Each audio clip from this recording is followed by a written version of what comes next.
Hold on, bro. I gotta unmute you.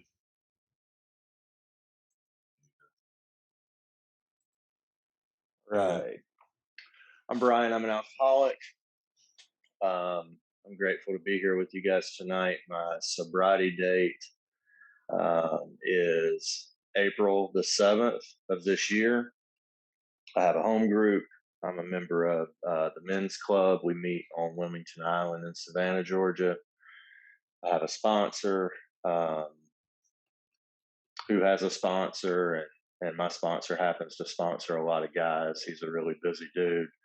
Um, I've been around AA for most of my life. I'm going to qualify myself here in the beginning, but I was taken to my first AA meeting at the age of 11, and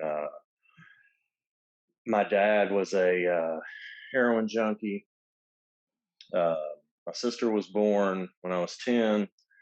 He got thrown out of the house, and my stepmother told him, she laid down the law and gave him an ultimatum: either you get sober and clean, or this is over. And he took that to heart. He checked into rehab, got out, and started attending AA meetings. And it was the first time in my life that I kind of had a relationship with my dad where I didn't know, I knew after treatment that he wasn't going to just flip into this different person at the drop of a hat. I was raised around a lot of drug use. My dad was a hippie, and we went to field parties that would last all weekend. And, people sat around in the den, smoked weed, drank. And as I got older, I noticed, more drug use. Um, and it was just kind of a way of life. It wasn't, I didn't think anything was wrong with it. I knew um, that it wasn't anything I wanted to go telling teachers about, or, any law enforcement. But it wasn't a big secret either, because my dad sold dope to all my friends' parents. And so it's kind of a interesting way to grow up. Um, that led to me as a teenager. Um, every time I saw a drug that was presented to me or my friends for the first time, I knew what it was. I knew how to do it, and I didn't really have any fear of that. I was always the one that would try it first. And I paid for that dearly, because I always wanted more. I remember my first drunk, I should say. Um, I guess I was I don't know, I wasn't in high school yet. It might have been the summer after my middle school, eighth grade or whatever. And it was the last day of school. I know that. I was staying with my buddy. We went out in the neighborhood where he lived, and hung out with some older kids whose parents were out of town, and they had a liquor cabinet, and we got into the liquor cabinet, and we didn't know how to drink. You um, I remember mixing whatever bottles I could get my hands on into one glass and just chugging it down. It was fun. They had a good time with us. We were the two younger kids. There were older girls there, and I was loose, and saying a lot of stuff and acting in a way that I really wasn't ever able to act in before that night. Um, and the thing that I remember the most is, um, the end of the night came. It was time for us to go back. The guy that I was spending the night with, he was worried to death his mom was going to find out where we had been and that we were drunk. So we packed it up. The older kid whose house we were at gave me two 16-ounce beers for the road. And the thing that I remember the most is we went back, snuck into my buddy's mom's house, and went to the bedroom, and I was just consumed with those two beers. Like, I couldn't stop thinking about cracking those beers open and drinking them. And my buddy Kyle was scared to death that his mom was going to hear the crack of the beer can and come in there and bust us, and the party was going to be over. Um, but I wouldn't let it go, man. I was gonna drink those damn beers, and he wasn't gonna stop me. So eventually, I talked him into climbing out of his bedroom window, and as soon as my feet hit the ground outside of the house, I cracked one of those beers and chugged it down. And we went back over, partied some more, got really, really drunk, and to the point I don't remember coming back home that night. We woke up, and apparently, sometime in the middle of the night, we had gone up into the attic and brought down some Christmas lights and strung them around the house. It was quite a scene the next morning. Um, I remember getting dropped off really, really early, and I remember, like, I can almost taste that leftover booze, dry cotton mouth taste that was in my mouth. And that was my first drunk. And from then on, any and every opportunity that I could find to drink, I was all about it. Um, Started high school, and I had this, you know, after school special moment in the bathroom. This kid came up to me with a little baggie and wanted to know, "Hey, do you want to try some of this?" And it was Coke. Of course, I wanted to try it, and that was pretty much the way it was with everything from that point on. Anytime I could find something new, I wanted two of them, one to try now and then one to have for later. And I was always concerned about, what are we going to do later when this is gone. uh, but I was pretty successful in high school. It came really easy to me. I didn't have to study or anything. Graduated with honors. And I specifically remember, I wanted to go to the University of Georgia to party, period, to party. I had a scholarship offer to run track at a smaller school in Carolina that I didn't even give two thoughts to. My mind was set on, I'm going to the University of Georgia and I'm going to party. And that's what I did. And, things ended badly there. I left without a degree of any type, back to dad's house, sober dad.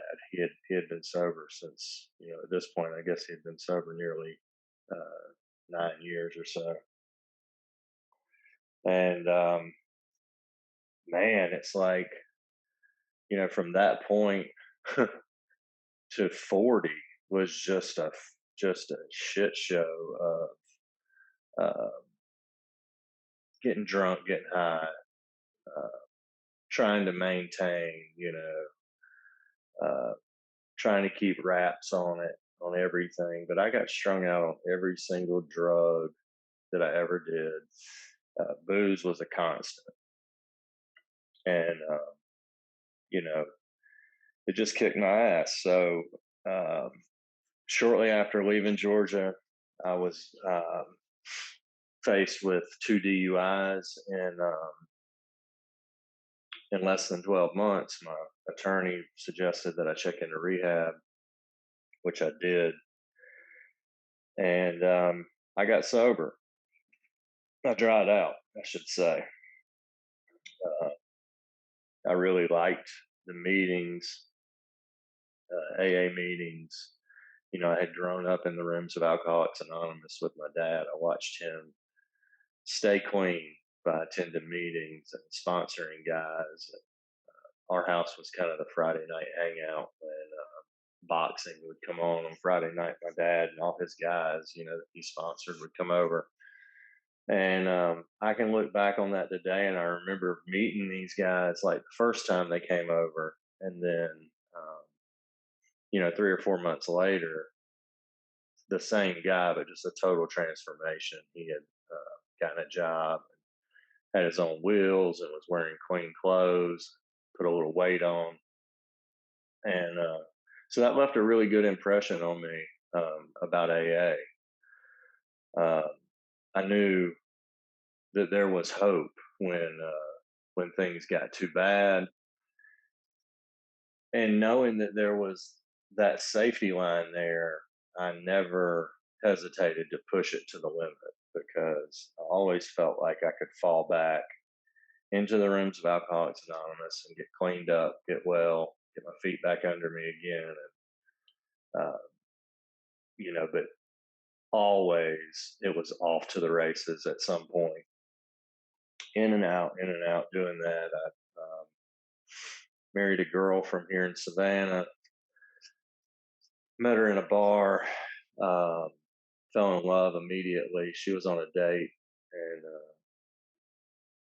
and I knocked her boyfriend out with some uh, dope when we got back to my apartment that night, and made a move on her. And I was determined. Like I had never really, I guess, fallen for a girl like that before. There were plenty of girls, but uh, I just wanted them for that night. But this girl was different, and I thought it was love. I'm really not sure what it was. Um, but we've got three beautiful kids. We were married for 14 years. She put up with countless relapses. The AA program worked so well for me that I never doubt that I can get sober.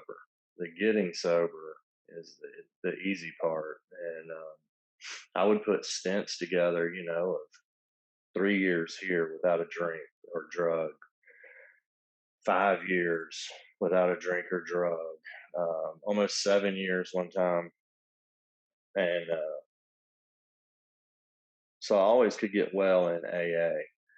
And then towards the more recent in and out trips with AA, the periods of drying out got smaller and smaller. Uh, the consequences got much worse. Lost a career in Atlanta, moved down here, uh, got to Savannah, lost a family, lost a wife, and I say lost. I didn't lose anything. From the point that I was 20 years old, I guess I was responsible for the choices that I made. I knew what the solution was. I had a grip on the idea that I was alcoholic. I bought that um, 100%. So I didn't lose anything. I traded, everything that I had in my life to get drunk and get high just one more time. I would gladly pay any consequence tomorrow to change the way that I feel today when I'm drinking and drugging. And that went on for a really long time, And then finally here in Savannah, um, I dried out really well and was actually working a program and helping other men get sober. Things were going really well, and then COVID hit, and they shut down the little wind up joint rehab facility that I would go to and find guys to work with. We couldn't go in there anymore. They shut down. It seemed like all the meetings in Savannah, but that just wasn't true. It was my three or four favorite meetings were closed down. My men's club was shuttered, and the church wouldn't let us in there anymore. And one day I just had this bright idea. All these consequences piled up. I wasn't dealing with anything. I was just trying to push things to the back, and I was really living on self propulsion at that point. I had divorced my wife, and I was forcing my will in a lot of ways. She was struggling to stay sober. I had all three kids living with me, and but because I forced my will, the situation wasn't right. There was still court mandated child support that was coming out of my paycheck. Even though all three kids were living with me and they were eating the groceries that I bought, I was driving them everywhere they were going. I was 100% responsible for them financially uh, during that time, and I just couldn't make it. Couldn't make it work. I couldn't. pay rent, feed the kids, um, and afford child support to someone that wasn't even raising the children. So, I made a poor decision that I would put the kids first and put rent last. And then eventually the gig was up. My landlord, who cared about me and my situation a lot, um, just came to me and was like, "Man, I don't want to throw you out, but it's been a while since you paid the entire rent, and I've got this other person that can move in, and they're going to pay rent. So if you could, I need you to get out," which I agreed to. And the whole reason that I found myself in that situation was during the period of the kids all moving in with me. The court shut down, so I couldn't get a hearing in front of a judge, to change the child support order, and so that money just kept coming out. But anyway, I look back on it now, and it was 100% me forcing my will. Had I just sat back and let things come to me instead of forcing things to happen, it probably would have been a totally different scenario. Um, so, in and out of AA my whole life. I'm 45 now, so 34 years um, of AA exposure and a good 25 of AA attendance and practicing to the best of my ability the steps in the program. And I'm working on 6 months, um, and that's discouraging because you hear, these statistics, and supposedly after you've gone out so many times, the chances of you staying sober go down. And I don't know how much truth there is to that. I was doing my very best to prove it to be so. Um, and this last time out, the kids went back to the mother. I moved out of the apartment with nowhere to go. I thought about staying in the storage unit where I dropped all of my furniture and everything that I owned, but that wasn't happening. So at 43 years old, 44 years old, I found myself homeless and on the streets and no contact with my kid. I was running from child support, um, and had nowhere to sleep, nowhere to go. Things were really fucking bad. And I was drinking, again. So it was just a hopeless situation. And, the last thing that I was considering at that point was AA because I had been in and out so many damn times that I had lost hope. I would ask people after a relapse, why is this not working for me? What is the difference? Why are you able to stay sober and I'm not able to stay sober? And everybody would always point to the third step and say, I turned my will and my life over to God, and God doesn't want me to drink or drug, so I don't. And that made sense because I had taken the third step, many times wholeheartedly and 100%. Sorry, that's my timer going on.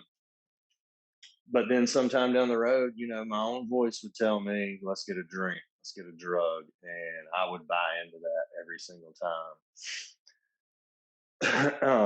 Now I'm gonna kind of get to the good part here now.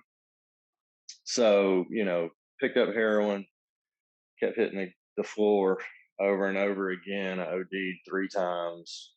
Was found in the worst situations by the people that you don't want to find you, that you don't want to find you in a drug overdose. My mother found me.